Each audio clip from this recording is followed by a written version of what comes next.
Hi friends, welcome back to Anuram hobbies. ಯಾರಾದರೂ first time ನನ್ನ ಚಾನಲ್ನ ನೋಡ್ತಾ ಇದ್ದರೆ ಸಬ್ಸ್ಕ್ರೈಬ್ ಮಾಡಿಕೊಂಡು ನೋಡಿ, ಹಾಗೆ ಬೆಲ್ ಐಕನ್ನ ಕ್ಲಿಕ್ ಮಾಡಿ. ಇವತ್ತು ನಾನು ಶೇಂಗಾ ಪುಡಿ ಒಳ್ಳಲ್ಲಿ ಹೇಗೆ ಮಾಡೋದು ಅಂತ ನೋಡೋಣ. ಫಸ್ಟ್ ಶೇಂಗಾನ ಹುರ್ಕೊಳ್ಳಿ, ಹಾಗೆ ಒಣಮೆಣಸಿನ್ಕಾಯಿ ಹುರ್ಕೊಳ್ಳಿ, ಸ್ವಲ್ಪ ಬೆಳ್ಳುಳ್ಳಿ, ಶೇಂಗಾನ ಬೊಪ್ಪಿ ತೆಗೆದು ಇಟ್ಕೊಳ್ಳಿ. ಒಳ್ಳಲ್ಲಿ ಫಸ್ಟು ಹುರ್ಕೊಂಡಿರುವ ಒಣಮೆಣಸಿನ್ಕಾಯನ್ನು ಹಾಕಿ ಚೆನ್ನಾಗಿ ಕುಟ್ಕೊಳ್ಳಿ. ಹಾಗೆ ರುಚಿಗೆ ತಕ್ಕಷ್ಟು ಉಪ್ಪು ಹಾಕ್ಕೊಂಡು ಮತ್ತು ಮೆತ್ತಗೆ ಪುಡಿ ಆಗುವವರೆಗೂ ಕುಟ್ಕೊಳ್ಳಿ.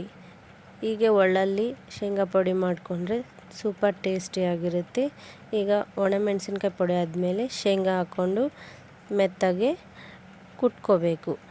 ಹೀಗೆ ಕುಟ್ಕೊಂಡ್ರೆ ಚೆನ್ನಾಗಿ ಟೇಸ್ಟಾಗಿರುತ್ತೆ. ಮಿಕ್ಸಿಯಲ್ಲಿ ಪುಡಿ ಆಡಿಸೋಕ್ಕಿಂತ ಒಳ್ಳಲ್ಲಿ ಕುಟ್ಕೊಂಡ್ರೆ ಚೆನ್ನಾಗಿರುತ್ತೆ. ಹೀಗೆ ಎಲ್ಲನೂ ಒಂದ್ಸಲ ಮಿಕ್ಸ್ ಮಾಡಿಕೊಂಡು ಮತ್ತೆ ಮೆತ್ತಗೆ ಕುಟ್ಕೊಳ್ಳಿ.